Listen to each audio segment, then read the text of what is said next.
Setiap malam satu suro, keranda itu melayang di atas desa kami, mencari tumbal berdarah keturunan pengkhianat. Aku kira itu cuma mitos. Sampai satu persatu warga kerasukan, dan aku menemukan rahasia kelam. Aku adalah darah terakhir yang bisa membangkitkan anak dari dalam keranda. Assalamualaikum warahmatullahi wabarakatuh. Selamat datang di channel Sahur Malam, sajian horor tengah malam. Sebelum kita lanjut ke ceritanya, jangan lupa support channel ini dengan cara klik tombol subscribe, like, share, dan jika kalian ingin berbagi cerita horor, kalian boleh langsung komen di bawah ya. Terima kasih.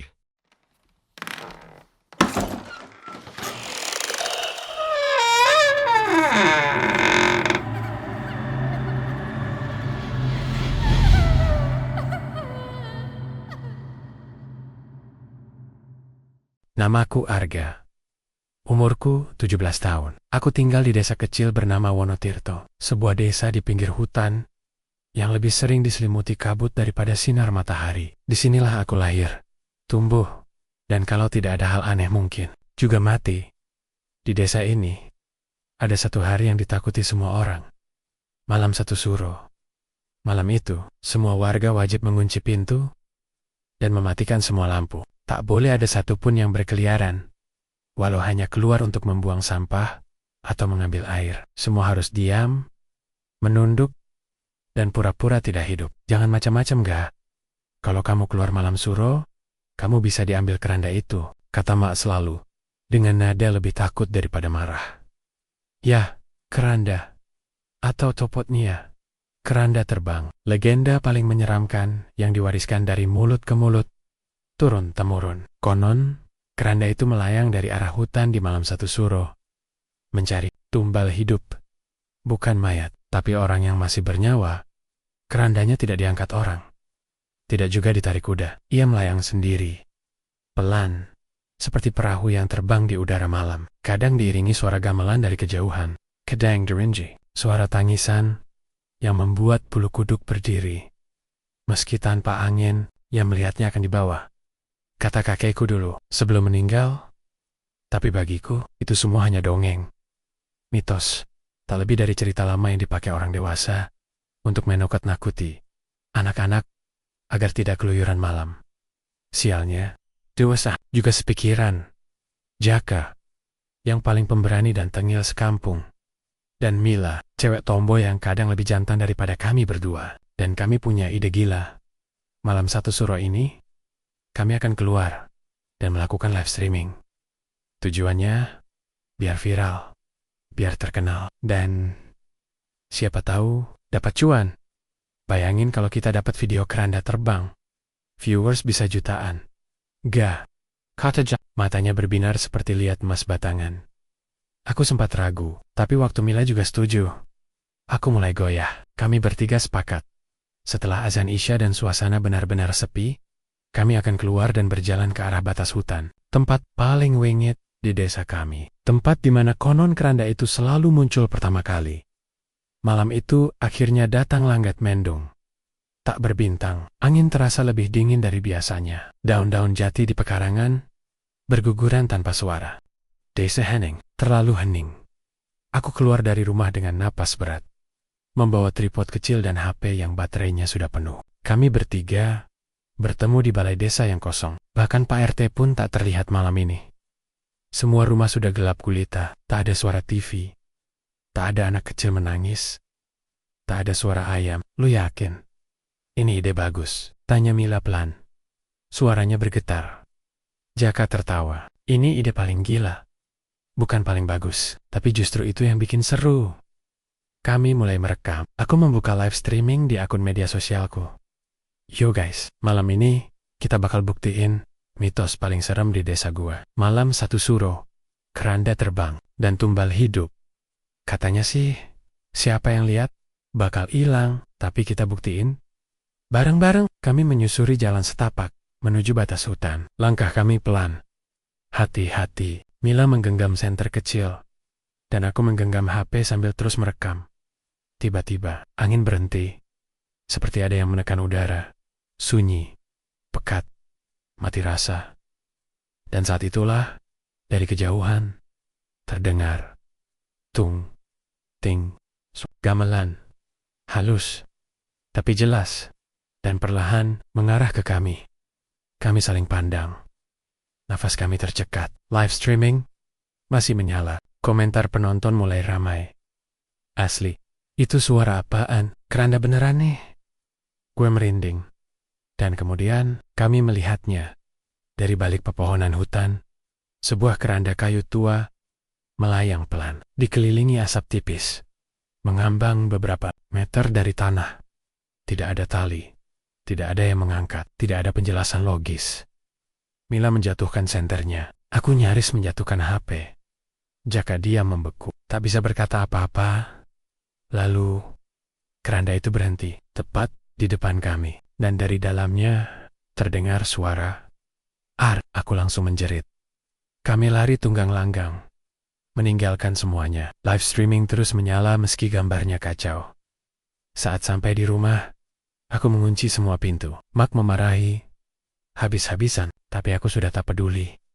Malam itu, aku tak bisa tidur. Dan saat menonton ulang rekaman live kami, di bagian akhir video, terlihat jelas keranda itu. Dan dari balik kain kafannya, tampak dua mata merah mengarah tepat ke kamera. Besoknya, aku bangun dengan kepala berat dan dada sesak. Mak masih marah, tapi wajahnya lebih banyak takut daripada kesal. Sejak semalam, dia tak henti-hentinya membaca ayat kursi, menyiram rumah pakai air bunga, dan menyuruhku mandi dengan air garam. Aku menurut. Meski pikiranku masih dipenuhi oleh satu hal, keranda itu nyata. Aku masih ingat jelas bentuknya. Panjang, tua, lapuk, penuh tali anyaman kering, yang melilit seperti jerat. Tidak ada yang mengangkat, tapi ia melayang sendiri di udara, seperti ada tangan tak kasat mata yang menuntunnya.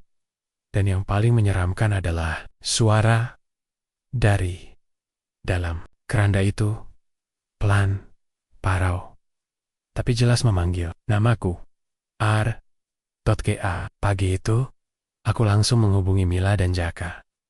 Kami bertiga sepakat untuk bertemu diam-diam di rumah. Jaka tempat paling aman, karena orang tuanya sedang keluar kota. Sambil berdesak-desakan di ruang tengah, kami menonton ulang video live streaming tadi malam. Dan semakin kami perhatikan, semakin merinding bulu kuduk kami. Lihat bagian ini, bisik Mila sambil memundurkan video ke detik ke-1. 4:35. Dalam tayangan itu, keranda tampak perlahan keluar dari balik pepohonan. Tapi bukan itu yang membuat kami panik, melainkan sesuatu yang duduk di dalamnya. Sosok perempuan, dengan wajah hitam legam seperti terbakar, matanya merah membara, dan kain kafan yang berlumuran darah mengering. Gila, ini bukan efek kamera, Gak? Ujar Jaka dengan suara bergetar. Aku mengangguk. Tanganku dingin. Dan lihat, pagi. I. Di detik ke-1, 6:10. Suara dari dalam keranda terdengar jelas memanggil nama. Bukan hanya aku, tapi juga Arga, Jaka, Mila. Suara itu seperti dicakar, keluar dari tenggorokan yang sudah tak punya pita suara. Tertahan, serak, tapi seperti tahu siapa kami. Kami semua terpaku. Jaka akhirnya mematikan video itu, dan langsung melempar HP-nya ke sofa. Wajahnya pucat, bibirnya gemetar. Apa maksudnya? Kenapa keranda itu tahu nama kita? Bisik Mila. Aku mencoba menjawab, tapi lidahku keluh. Kami pikir semua akan berhenti setelah malam itu, tapi tidak. Petaka baru saja dimulai. Siangnya, kabar buruk mulai menyebar cepat di desa. Pak Raji, tetua kampung yang tinggal tak jauh dari rumahku, hilang dari rumahnya. Tidak ada tenda-tenda perampokan, tidak ada jejak masuk paksa, tapi isi rumahnya berantakan. Pintu belakang terbuka lebar, dan halaman rumahnya penuh bekas bunga 7 rupa, dan kain kafan robek. Warga geger. Ada suara gamelan dari arah rumah Pak Raji tengah malam. Kotebu, Warti, tetangga sebelah. Pas saya intip, keranda itu lewat di atas atap rumahnya. Tambah Pak Lurah sambil gemetar. Desa mendadak kacau. Semua orang panik. Anak-anak dilarang main keluar. Beberapa warga mulai membakar kemenyan dan menggantung daun kelor di depan rumah. Malam berikutnya, desaku jadi seperti kota mati. Tapi lebih dingin, lebih menakutkan. Dan di tengah kekacauan itu, Jaka menghilang. Malam ketiga, aku coba menghubungi Jaka lewat chat. Tidak dibalas, ku telepon, tak aktif, ku kirim voice note, hanya centang satu. Awalnya aku kira dia sengaja menonaktifkan ponsel. Karena takut, tapi saat pagi datang, Mila mengetuk pintu rumahku sambil menangis. Arga, Jaka nggak ada di rumah. Apa? Aku ke sana. Subuh-subuh, orang tuanya udah pulang. Tapi mereka panik, jendela kamarnya terbuka. Korden sobek, dan lantainya penuh bekas jejak kaki basah. Aku lemas. Itu berarti keranda itu benar-benar mengambil Jaka. Kami berdua sekarang dalam bahaya. Dan yang lebih parah, kami tidak tahu kenapa keranda itu memilih kami. Mila mulai ketakutan. Setiap malam, ia tidur di kamar tengah, dengan lampu menyala, dan ayat-ayat suci diputar terus-menerus. Tapi malam itu, tepat pukul 2 dini hari, aku mendapat pesan darinya. Arga, aku lihat kerandanya, terbang di atas rumahku. Tapi, nggak ke arahku, malah muter-muter pelan. Aku takut. Aku mengetik balasan. Tapi sebelum sempat terkirim, Mila mengirim pesan kedua. Kerandanya berhenti. Di depan rumahku, aku dengar suara gamelan. Dan ada yang manggil aku. Arga, kalau aku nggak bisa balas lagi, maafin aku. Seketika itu juga, aku lari ke rumah Mila. Tapi sudah terlambat. Warganya sudah berkumpul. Mila tidak ditemukan. Di kamarnya hanya tersisa sebuah kain kafan sobek tergantung di bingkai jendela. Dan tetangganya bersaksi, keranda itu melayang pergi ke arah utara. Menuju hutan, tersisa aku, sendirian. Dan ku tahu, malam berikutnya, keranda itu akan datang untukku. Sejak malam itu, aku tak pernah benar-benar tidur. Setiap detik terasa panjang. Setiap suara kecil membuatku terbangun dengan jantung berdebar. Mila sudah tiada. Jaka lenyap, tinggal aku seorang diri dan aku tahu, aku yang berikutnya. Mak juga mulai menyadari ada yang tidak beres. Ia sudah lama merasa curiga. Sejak aku dan kedua sahabatku keluar malam 1 suro lalu. Tapi baru kali ini ia duduk di sebelahku dengan wajah tegang. Tanpa berkata apa-apa, sambil menggenggam tanganku erat-erat. Mak, kenapa semua orang di desa ini diam? Tanyaku perlahan. Mak menarik napas panjang. Lama. Ada hal-hal yang gak boleh dibicarakan gak? Tapi karena kamu udah melangkah terlalu jauh, Mak gak bisa diam lagi. Aku menatapnya dengan penuh tanda tanya. Lalu ia bercerita tentang masa lalu, tentang malam 1 suro, yang sebenarnya tentang kutukan yang disegel, bukan hanya diperingati. Dulu, kata Mak, desa Wonotirto pernah hampir musnah, sekitar 60 tahun lalu. 7 keluarga pendiri desa membuat kesepakatan dengan sosok gaib bernama Nyai Endang Laras, seorang perempuan sakti penjaga hutan. Sebagai imbalan atas kekayaan dan keselamatan desa, mereka harus menyerahkan 1 nyawa hidup setiap malam 1 suro. Jika tidak, maka seluruh desa akan ditelan malapetaka. Tapi suatu malam, salah satu dari mereka melanggar. Tumbal tidak disiapkan, dan sejak saat itu, keranda muncul sendiri. Tidak bisa dikendalikan. Ia mencari korban sendiri tak lagi butuh perantara manusia. Bahkan, katanya, arwah Nyai sendiri yang kini mengendalikannya.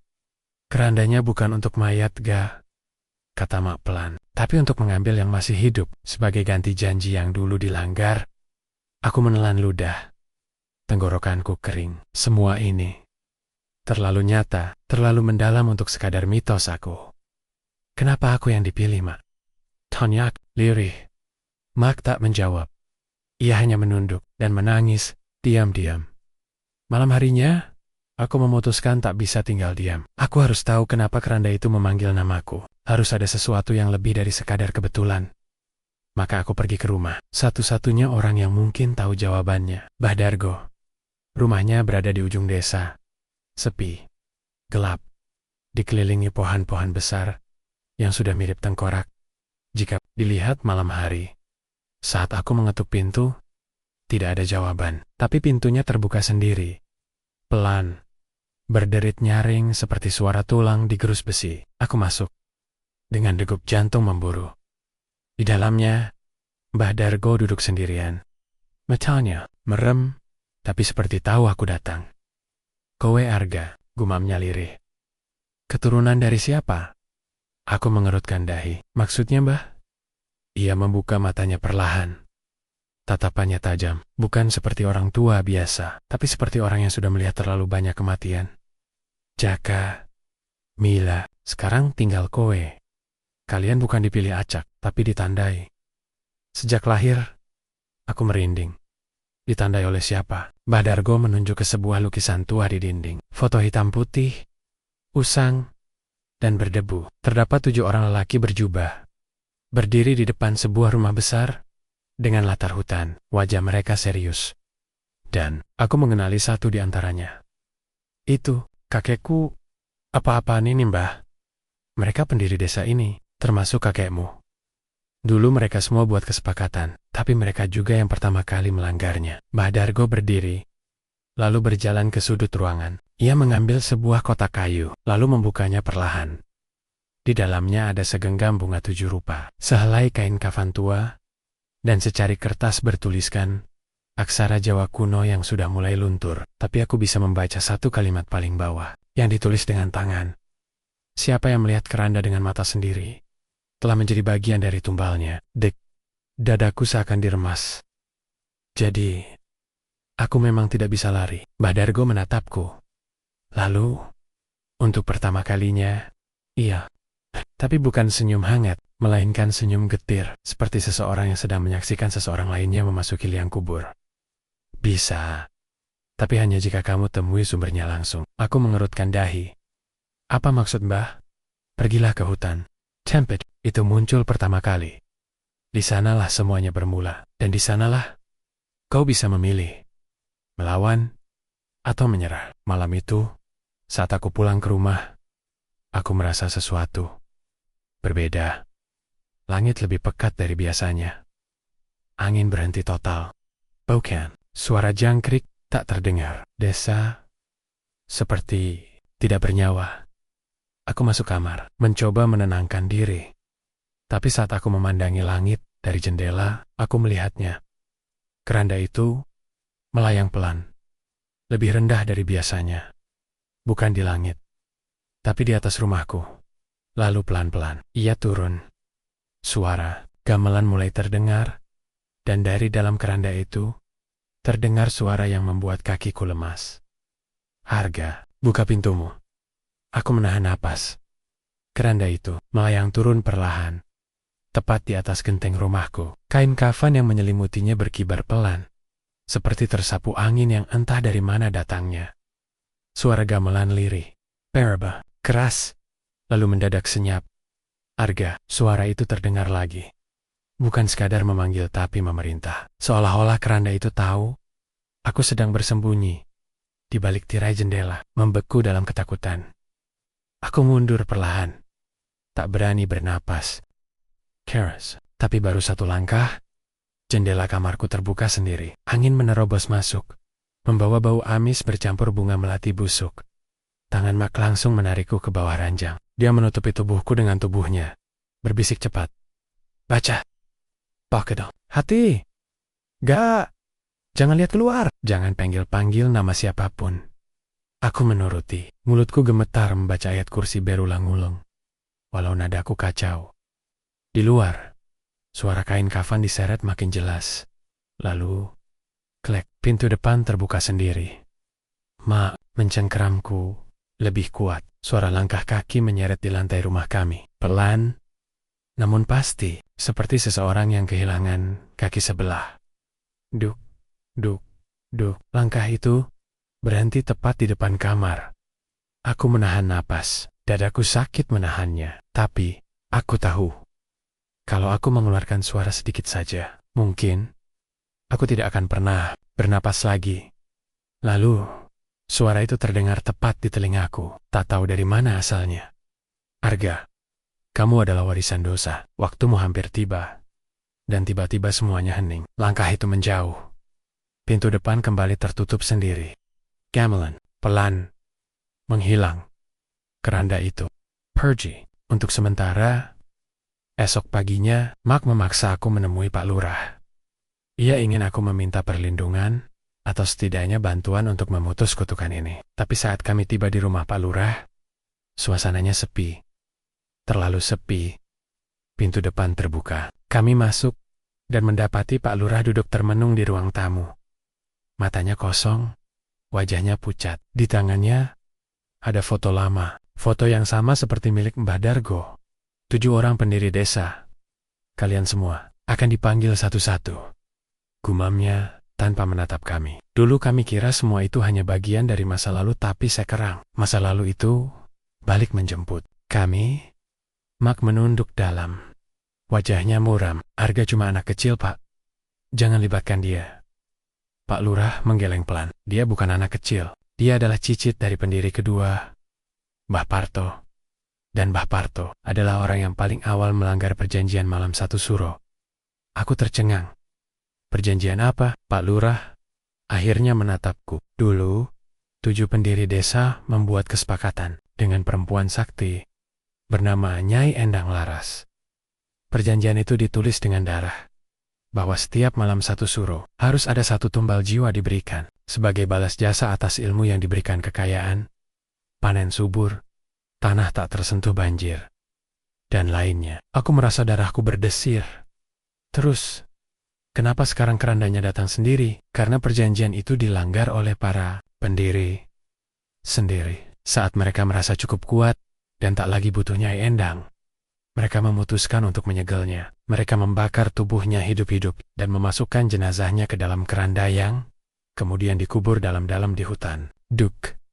Mark menutup mulutnya sendiri. Air matanya jatuh. Pak Lurah menambahkan, tapi tidak ada arwah yang bisa dikubur. Nyai Endang tidak mati.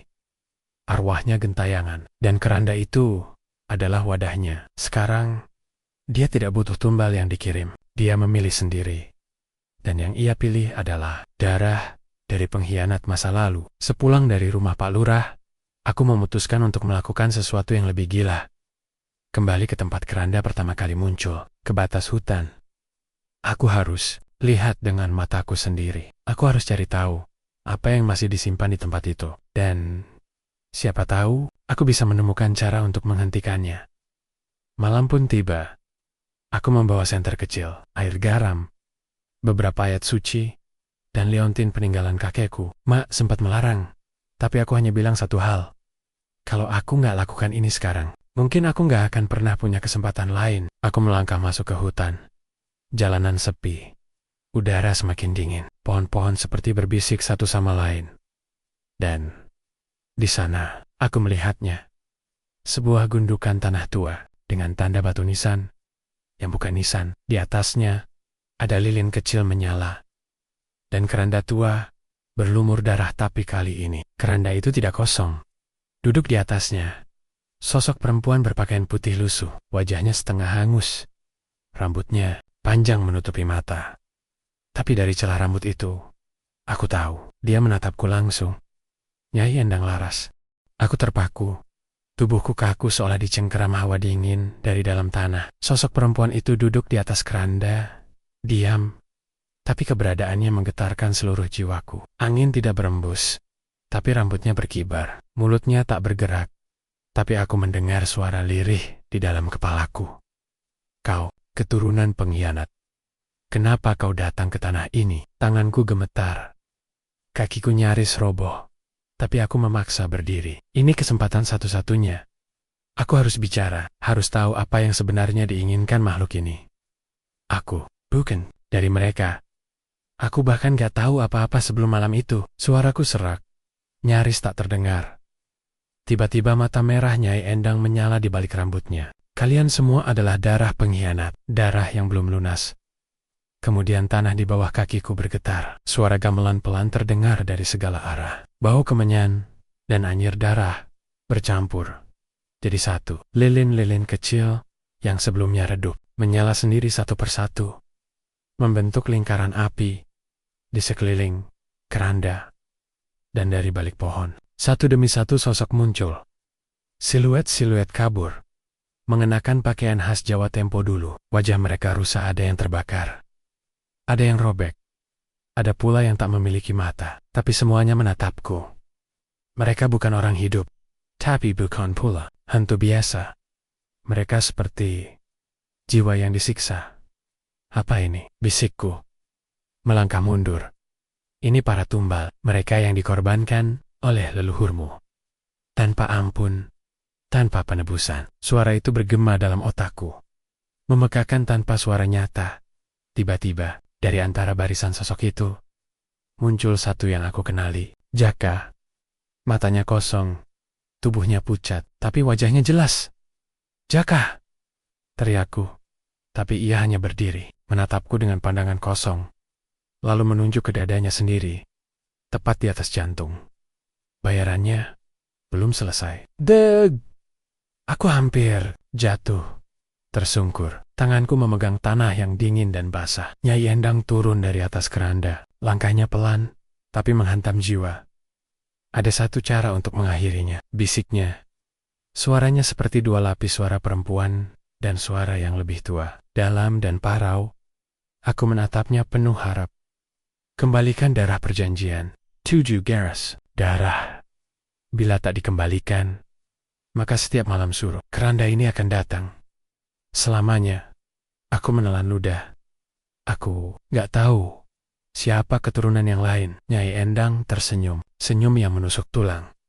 Kalau begitu, aku akan membantu mencari mereka. Tapi sampai saat itu, kamu akan kubiarkan hidup.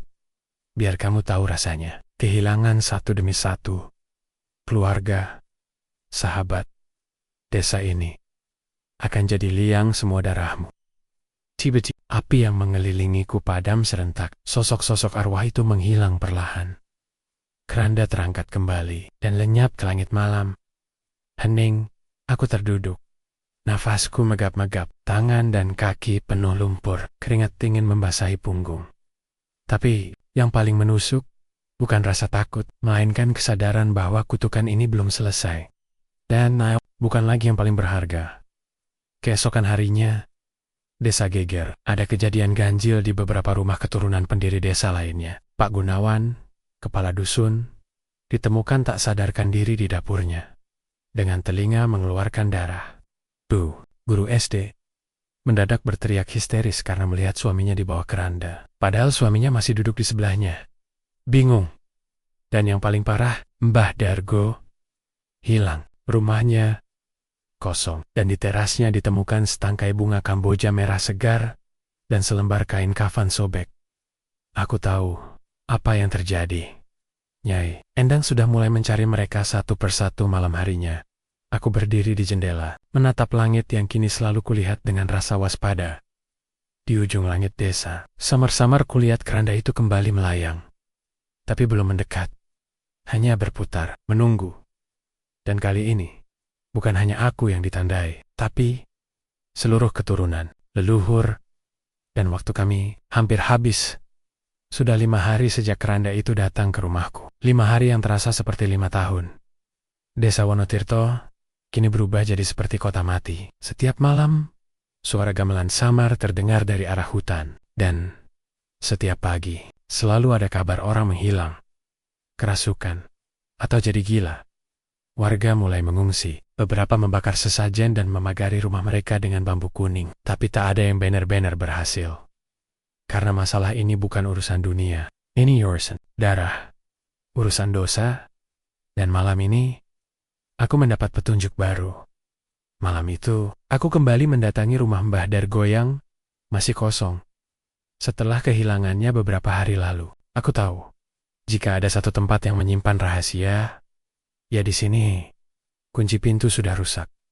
Aku masuk perlahan. Rumah itu gelap, lembab, dan berbau tanah basah. Tapi di rak kayunya, aku menemukan sebuah buku tua berdebu. Tersembunyi di balik kotak. Dupa. Judulnya ditulis tangan. Perjanjian darah leluhur. Tanganku gemetar membukanya Izinia Kemper. Aksara Jawa kuno. Catatan tangan, dan gambar-gambar, simbol aneh. Tapi satu halaman membuatku tak bisa berhenti menatap. Di sana tertulis, 7 nama leluhur desa, 7 janji darah. Jika satu melanggar, maka kutukan turun pada keturunan hingga garis ke-7. Dan di bawahnya, 1 Parto Darmoditu. Suparto Joyo Tri Raji Gendut keempat, Wahyu Sastro kelima, Gunawan Wibowo 6. Suroto Singgo ketujuh. Dargo Kinasih. Mataku membelalak saat melihat nama terakhir. Dargo Kinasih, berarti Mbah Dargo bukan sekadar saksi. Ayai, salah satu keturunan pendiri. Bahkan mungkin pelanggar utama. Lalu aku menemukan lembaran foto lain lebih tua dari sebelumnya. Gambar 7 orang pria di depan altar batu. Dikelilingi api dan dupa, dan di tengahnya seorang perempuan muda dengan mata ditutup kain merah. Di bawah fotonya tertulis, Nyai Endang Laras, penanda tangan terakhir. Dikubur hidup-hidup karena dianggap mengancam. Tanganku bergetar. Jadi, bukan hanya dikorbankan, Nyai Endang dibunuh secara kejam. Dan pengkhianatan itu disembunyikan selama puluhan tahun. Jadi, selama ini kami hidup di atas dusta, gumamku sendiri. Dan yang lebih mengerikan, kutukan ini belum selesai, justru baru dimulai. Tengah malam, aku kembali ke rumah. Tapi baru saja aku menutup pintu. Ada ketukan pelan dari luar, 3 kali. Lalu hening, aku mengintip dari sela jendela. Tidak ada siapa-siapa. Tapi saat aku berbalik, ada secari kain kafan tergeletak di ruang tamu. Di atasnya, ada bunga Kamboja, dan sebuah surat kecil bertuliskan, darah harus dibayar dengan darah. Jika tak bisa, 1 nyawa akan hilang setiap malam. Mulailah dari dirimu atau ibumu yang akan dipanggil berikutnya. Aku menjatuhkan surat itu. Tangan dan kakiku lemas. Ma, dia akan jadi tumbal? Tidak. Aku nggak akan diam. Aku tahu apa yang harus kulakukan. Pagi-pagi buta, aku temui Pak Lurah. Wajahnya sudah seperti orang menyerah. Matanya sembab. Rumahnya sepi. Aku tahu semua, Pak. Nama-nama pendiri, perjanjian darah, dan kematian Nyai Endang. Pak Lurah tertunduk. Kami, Kira, semua itu terkubur.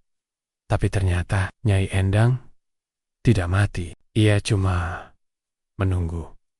Dan kini, ia kembali menagih perjanjiannya. Aku mau mengakhiri ini. Tapi aku butuh bantuan nyukapku serius. Pak Lurah terdiam, lalu akhirnya berdiri. Mengambil sesuatu dari laci kecilnya. Sebuah kunci besi tua berukir. Bunga Kamboja. Ini adalah kunci ke tempat perjanjian asli, disimpan di Goa Watu Petang. Di balik bukit desa, disitulah Nyai Endang disegel. Di sana pula semua bisa berakhir, atau semakin hancur. Aku menerima kunci itu dengan tangan dingin. Malamnya, aku berdiri di depan bukit Watu Petang. Hutan sepi, udara terasa lebih berat dari biasanya. Langit kelam, tanpa bintang. Dengan napas berat, aku melangkah masuk ke dalam goa. Di sana, aku menemukan altar batu besar. Ada keranda tua, mirip seperti yang kulihat di malam suro. Tapi tak melayang, tergeletak diam, tertutup kain kafan hitam, dengan bunga Kamboja mengelilinginya. Dan saat aku mendekat, keranda itu bergetar. Lalu, suara itu terdengar lagi. Tapi kali ini bukan dari kepalaku, bukan dari luar, melainkan dari dalam keranda itu. Arga, bawa semua keturunan itu ke sini, atau kau yang akan kubawa lebih dulu. Dek. Tiba-tiba, aku sadar satu hal. Kutukan ini tidak bisa dihapus. Kecuali, semua darah pengkhianat berkumpul di sini, di tempat perjanjian dikubur. Dan, hanya satu dari kami yang akan kembali hidup. Malam itu, setelah pulang dari Goa Watu Peteng, aku tidak langsung ke rumah. Aku duduk di pinggir balai desa yang sudah hampir runtuh, memandangi langit malam yang gelap pekat, seraya menggenggam kunci besi berukir bunga Kamboja di saku. Darah pengkhianat. 7 nama, dan hanya satu yang bisa selamat. Aku terus mengulang kata-kata Nyai Endang di dalam goa. Bawa semua keturunan itu ke sini. Atau kau yang akan kubawa lebih dulu. Tapi, bagaimana aku bisa mengumpulkan mereka? Bahkan, kebanyakan dari mereka tidak percaya kutukan ini nyata, kecuali satu orang. Pak Lurah. Pagi-pagi sekali, aku kembali ke rumah Pak Lurah. Tapi rumahnya sudah kosong. Tetangga bilang, tadi malam Pak Lurah lari ke pinggiran desa, ke rumah seseorang bernama Mbah Selo. Seorang dukun tua yang dulunya terkenal pernah bersekutu dengan makhluk-makhluk halus demi melindungi desa. Kata orang-orang, Mbah Selo dibuang secara adat karena ketahuan melakukan pengorbanan bayi pada malam 1 Suro puluhan tahun lalu. Tapi sekarang, Pak Lurah malah mendatanginya. Aku pergi ke rumah Mbah Selo yang berada di luar batas desa. Rumah tua itu dipenuhi patung-patung batu. Dupa menyala dan kain hitam putih tergantung di setiap sudut. Dan di sanalah kulihat Pak Lurah sedang duduk bersimpuh di depan Mbah Selo. Wajahnya penuh keputusasaan.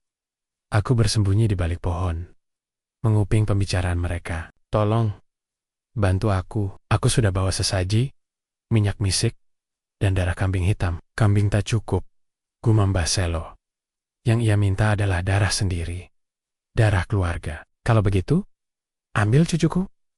Dia keturunan juga, Dek. Aku nyaris memekik. Pak Lurah akan menyerahkan cucunya sendiri sebagai tumbal. Kalau kamu benar-benar ingin selamat, lanjut Mbah Selo, bawa semua keturunan pengkhianat itu ke goa. Di sana, aku akan panggil keranda terakhir, dan biarkan mereka memilih sendiri siapa yang akan dikubur hidup-hidup bersama keranda. Sisanya akan bebas. Kubur hidup-hidup. Jadi benar, ini bukan soal pengampunan. Ini soal siapa yang akan mati. Agar kutukan berhenti, aku pulang dengan langkah gontai. Dari 7 keturunan, 3 sudah mati. Jaka, Mila, dan Mbah Dargo. Tinggal 4, termasuk aku. Dan malam itu, suara kentongan bertalu-talu terdengar dari balai desa. Tanda darurat, warga berkumpul, dan dari atas gardu, Pak Lurah berdiri dengan wajah serius.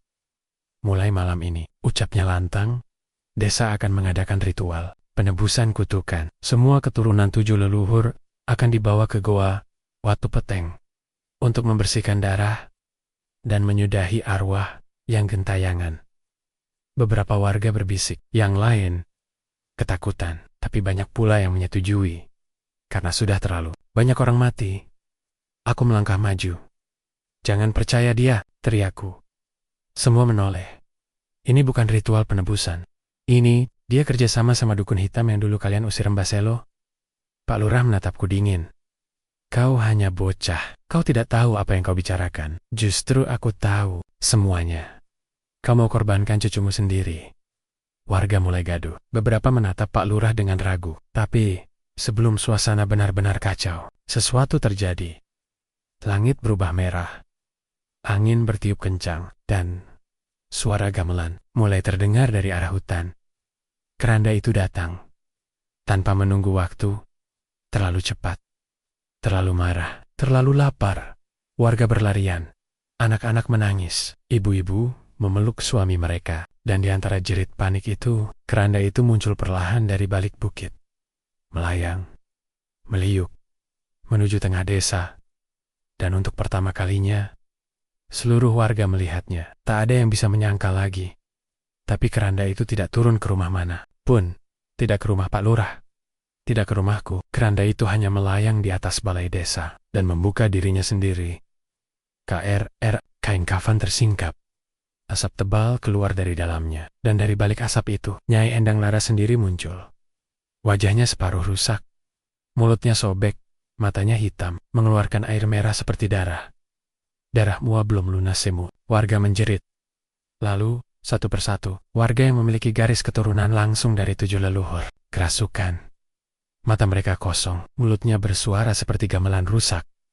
Mereka maju, pelan-pelan, menuju goa, dikendalikan, dipanggil, ditarik.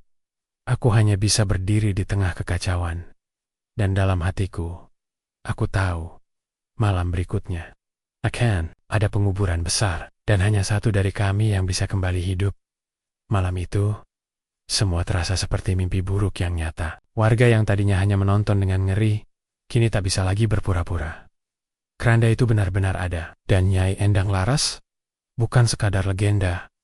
Dia berdiri di tengah balai desa. Wajahnya yang rusak, kini terlihat jelas di bawah sinar api obor. Mulut sobeknya tersenyum, tapi senyum yang dingin, penuh dendam yang terpendam puluhan tahun. Di sekelilingnya, 5 orang berdiri kaku, dengan mata putih seluruhnya. Mereka adalah keturunan asli 7 pendiri desa. Dan mereka telah kerasukan. Aku mengenali satu di antaranya. Pak Lurah. Tapi yang lebih mengejutkan, Mak juga ada di antara mereka. "Mak," teriakku sekuat tenaga. Dia tak menjawab, hanya berdiri mematung. Mulutnya berbisik pelan, dalam bahasa yang tak aku mengerti. Air mataku langsung jatuh. Aku mencoba mendekat, tapi warga menahan tubuhku. "Arga, jangan dekati mereka. Mereka udah bukan manusia," seru salah satu warga tua. "Dia ibuku," balasku lirih. Bergetar. Suara gamelan semakin keras. Keranda itu kembali terbuka, lalu perlahan naik ke udara, membawa ke-6 orang kerasukan menuju satu arah. Goa Watu Peteng. Dan kami semua mengikutinya. Seolah ada kekuatan tak terlihat yang mendorong kami untuk menyaksikan penghakiman terakhir. Goa Watu Peteng kini tak lagi sunyi. Api berkobar di sekeliling altar batu. Di tengah-tengah, keranda diletakkan, dan ke-6 orang kerasukan berdiri melingkari altar. Nyai Endang Laras muncul kembali. Rambutnya menjuntai sampai lantai goa. Dari mulutnya keluar darah hitam pekat. Tapi ia bicara dengan sangat jelas.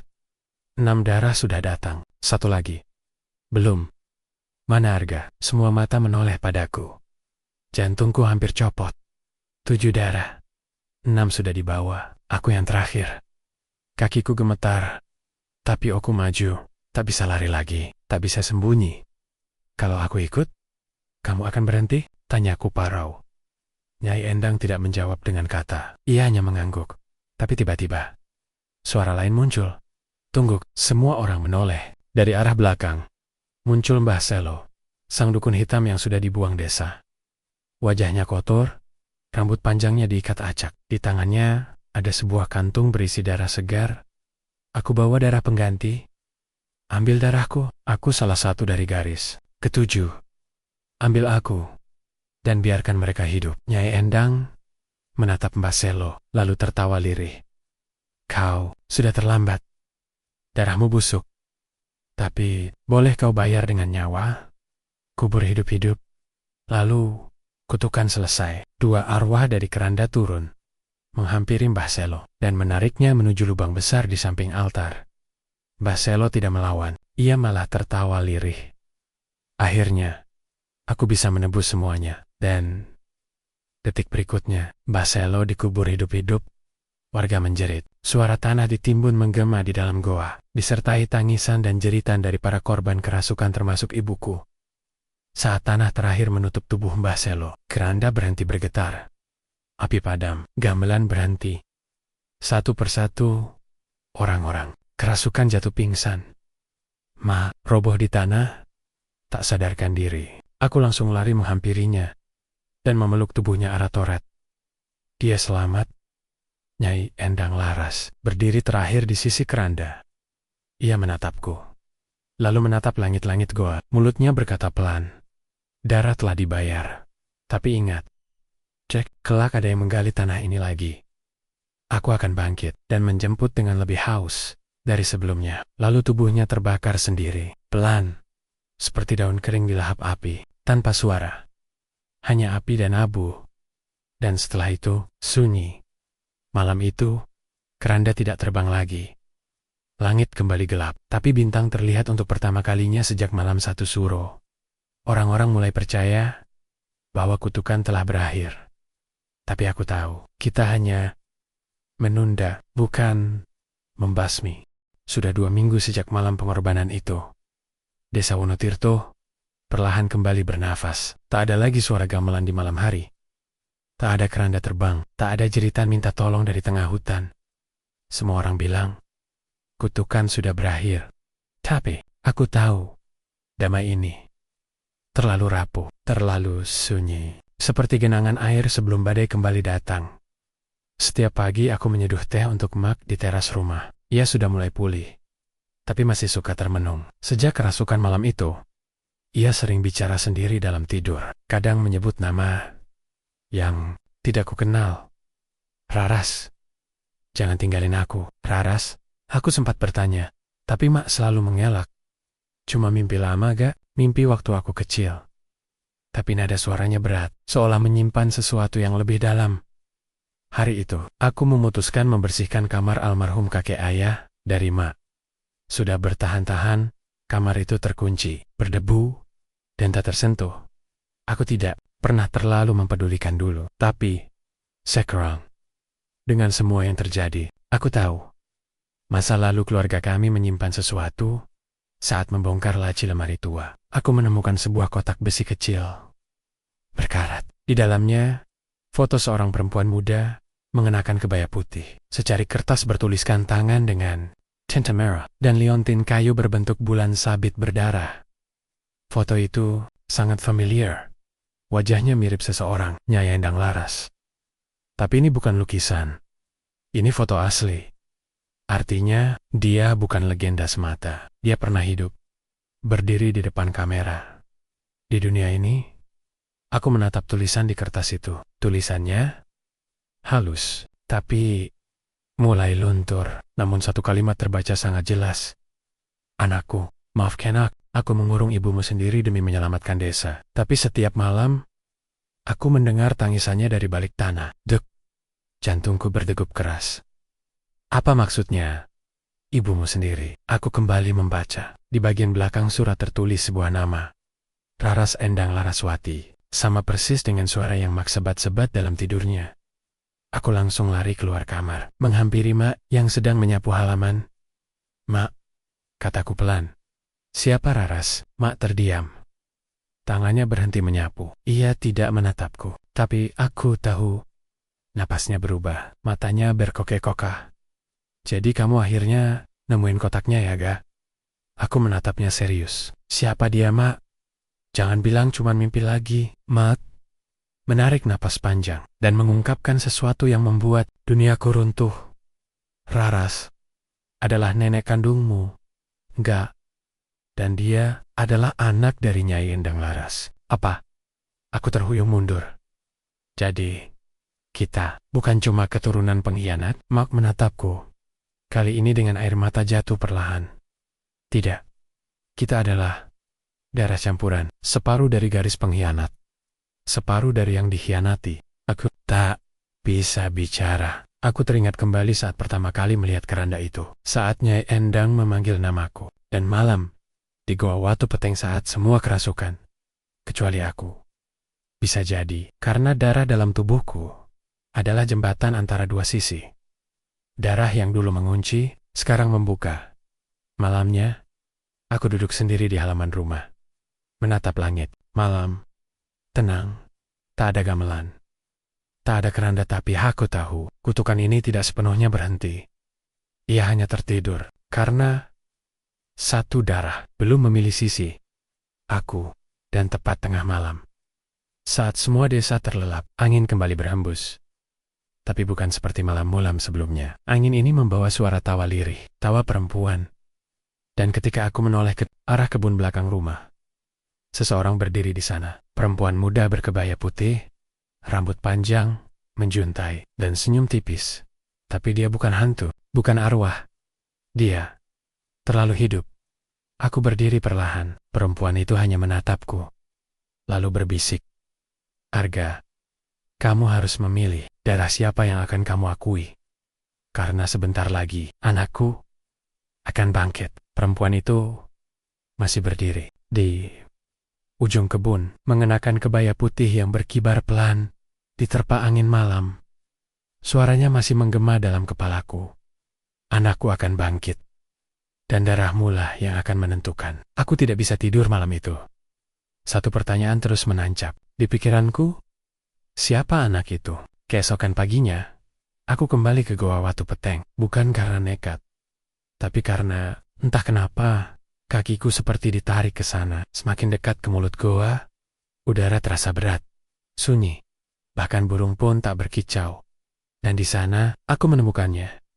Keranda yang dulu terbakar di malam pengorbanan, kini kembali utuh. Tapi kali ini, tidak tertutup rapat, sedikit terbuka. Dan dari celahnya, keluar tangan mungil kecil. Seperti tangan bayi, jantungku serasa berhenti berdetak. Keranda itu akan melahirkan. Aku lari sekuat tenaga ke rumah. Kuambil kotak besi warisan kakek. Kutelusuri lagi setiap lembar surat yang belum terbaca. Dan di balik foto Nyai Endang yang kulihat sebelumnya, terselip sebuah kertas kusut kecil. Tulisan tangan di sana tak rapi, tapi jelas terbaca. Jika anakku masih di rahim saat aku dibakar, maka dia tak mati. Dia akan tertidur sampai waktu darah terakhir terbuka. Dan darah itu adalah darah dari cucu Raras. Cucuku. Tanganku bergetar. Hebat, itu aku. Akulah darah terakhir. Darah yang bisa membangkitkan atau mengakhiri segalanya. Malamnya, aku menatap Mak yang sedang tertidur di sampingku. Wajahnya damai. Untuk pertama kalinya, aku merasa takut. Takut kehilangan damai ini. Karena jika aku tak bertindak, keranda itu akan membuka sendiri. Dan anak yang lahir dari kematian akan membawa maut lebih besar. Tengah malam, aku kembali ke Goa Watu Peteng. Kali ini, aku membawa liontin bulan sabit, berdarah warisan kakek, yang konon digunakan untuk menyegel Nyai Endang Sot Oku tiba. Keranda sudah terbuka setengah. Dan di dalamnya, seorang bayi perempuan. Kulitnya pucat, rambutnya hitam lebat, tapi matanya merah terang seperti bara. Dia tidak menangis, hanya menatapku tajam, seperti sudah mengenalku. Tiba-tiba, suara Nyai Endang terdengar di sekeliling goa, seperti bisikan dari dinding batu. Berikan dia darahmu, maka ia akan hidup sebagai titisan baru, penerus kekuatanku, raja kegelapan yang lahir dari terang dan kelam. Tapi jika aku menolak, suara itu berubah garang, maka anak ini akan mati, dan kamu juga akan kutarik ke dalam keranda bersamanya. Tak ada ampun, tak ada jeda. Darah harus lunas. Aku berdiri di ambang dua dunia. Mengorbankan masa depan dunia, atau mengorbankan diriku. Aku tatap mata bayi itu. Dalam sekejap, aku melihat penglihatan. Desa hancur, warga dibantai, langit merah. Anak ini tumbuh sebagai penguasa kegelapan. Aku tahu, aku harus memilih. Dengan tangan gemetar, aku angkat liontin bulan sabit dan membisikkan doa terakhir. Lalu, kutusukkan liontin itu ke tanah di bawah keranda. Cahaya merah membuncah. Keranda berderak. Bayi itu menjerit keras sekali, lalu perlahan menghilang menjadi debu. Bersama keranda, suara Nyai Endang melengking. Kau memilih kematian, bukan kekuasaan. Aku terlempar keluar goa, tubuhku luka-luka. Tapi, aku masih hidup, dan dunia tetap utuh. Beberapa hari kemudian, Mak memelukku erat. Enggak, kamu udah ngelakuin yang gak bisa dilakukan siapapun. Kamu memilih menutup luka, bukan mewariskannya. Aku tersenyum, tapi dalam hati aku tahu, luka ini tak pernah benar-benar sembuh. Aku hanya menahannya, sampai generasi lain mencoba membuka keranda itu lagi. Dan saat itu terjadi, darah harus dibayar lagi. Gimana menurut kalian cerita barusan? Apa kalian percaya kejadian kayak gitu bisa beneran terjadi? Atau jangan-jangan kalian pernah ngalamin hal yang mirip? Coba tulis di kolom komentar ya. Aku penasaran banget sama pendapat kalian. Dan jangan lupa klik tombol subscribe biar kalian gak ketinggalan cerita-cerita seram dan penuh drama lainnya. Karena setiap malam akan ada cerita yang bikin bulu kudukmu berdiri. Sampai jumpa di video selanjutnya. Stay safe, stay waras, dan jangan lupa selalu waspada. Terima kasih. Wassalamualaikum warahmatullahi wabarakatuh.